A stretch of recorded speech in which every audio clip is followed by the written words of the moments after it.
And that mirrors, that mirrors a lot of what's been talked about. I mean, we've looked at, and I think at some point we're probably going to look at ways in which the church hasn't supported or done well in terms of helping its people marry.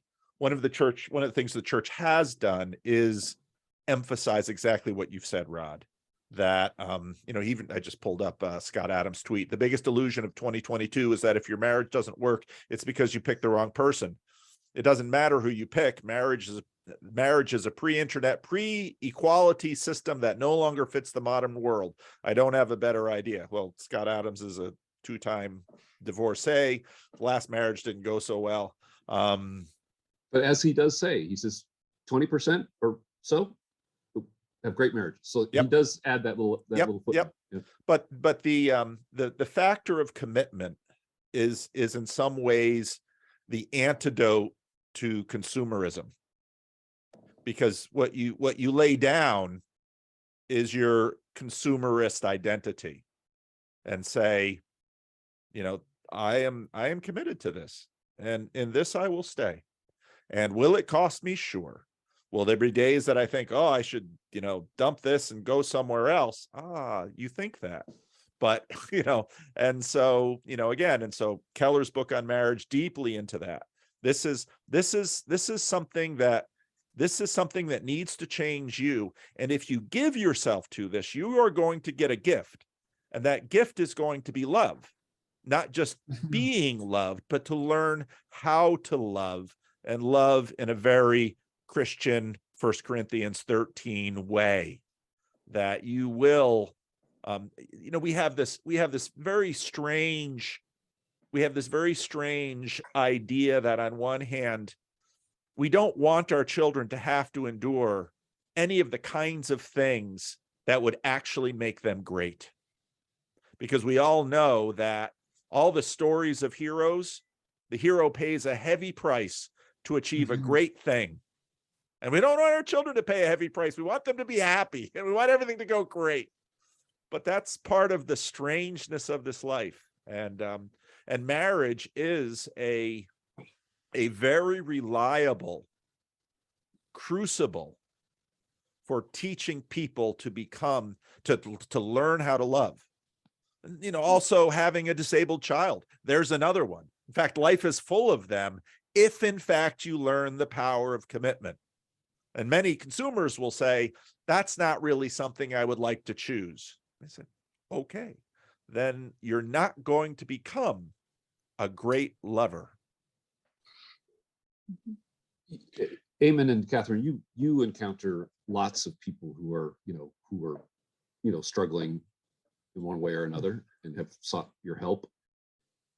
Can you imagine the people that you encounter having the vocabulary to be able to have a conversation like the one that I just described, that we're talking about?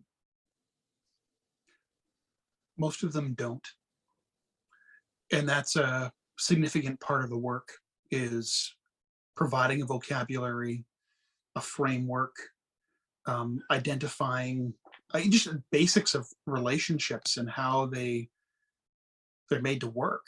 And then for a lot of people, they not to reduce it to this, it's sort of one of those necessary but not sufficient things, to have skills to communicate, to calm down, to be able to have a conflict where maybe you don't find a resolution at the end, but you're still going to treat one another with respect. And there are people who want to do that but don't know how.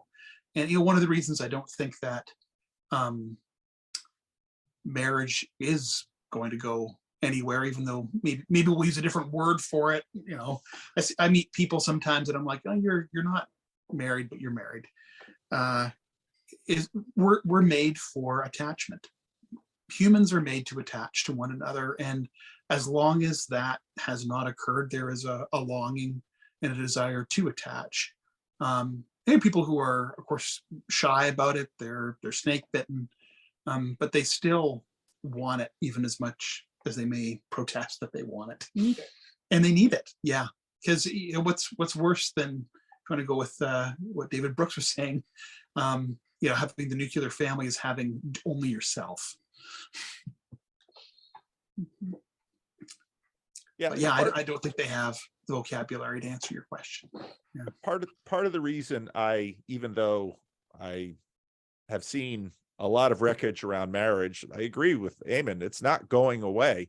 And I think the reason it's not going away is because it's a lot better than the alternatives in many, many respects. And I also think that part of what was achieved by Western culture, at least in the early to mid 20th century, was a considerable achievement where marriage was widely became the norm.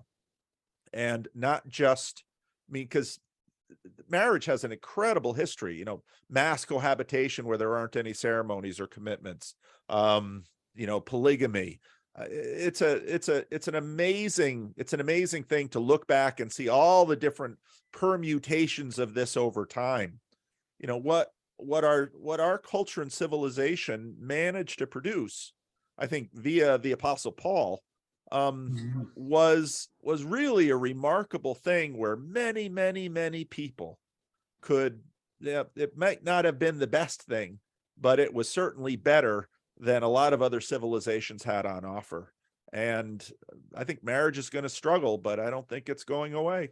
And I think, again, you know, in some ways, the church context that Catherine and I grew out of, where, you know, as a community, they managed to preserve some things. And I think Eamon's story of sort of the wisdom of, you know, two parents that came out of a bunch of wreckage and said, hey, you know, and then they become Christians. They're like, we're going to work this problem. It's not all implicit knowledge sort of in the community, but we have to make this explicit and we have to practice it. And, you know, wisdom gets developed and passed on. I think we're going to see a lot of this. And I think that what will help people be willing to make that commitment is if people started talking explicitly about the value of long-term marriage for life. I think we have tried to be so inclusive and so afraid of ruffling people's feathers that we don't want to say these are the benefits of marriage. You know, it's like, oh, well, Auntie so-and-so got divorced and she's already really sad, so let's not push that button. And, oh, you know, friend Joe, well, he's gay and he's, you know, let's not push that button because this might hurt people's feelings. And so we're not talking about, well, what is the long-term benefit of marriage? Why on earth would you commit for life? And it's really pragmatic. Like, there's emotional reasons too, but it's really pragmatic. You're going to be much wealthier. You're going to be much safer. If you stay married that long, you will be much happier. Your sex life will be better. You will have more sex. You will have better sex. You will have better relationships with your long extended family. You'll have a higher quality of life. Men will live longer. Women will live with more money. You will feel attachment, and you will, on your limbic soup internal attachment, you'll be so happy. Now, will it always be happy? Will it always be wonderful? No, of course not, but it won't be anyhow. And if you can pitch marriage in the context of a larger community where all of those eggs do not live in that basket, but that basket creates a framework that can hold a lot of eggs and can hold other baskets up. Your children will be happier. Your children will be healthier. They will be less likely to go to jail. They will be less likely to be murdered or murder others. There are so many benefits to a long-term marriage, even the ones that are not the happiest marriage, but are a solid marriage that maintain. And, you know, maybe the lady in Paul's church is like, well, he's gone and I loved him and I'm carrying on. It's like, and I'm sure her life has been better for the marriage that she has had, even if it was not some Disney fantasy of, you know, propaganda, essentially.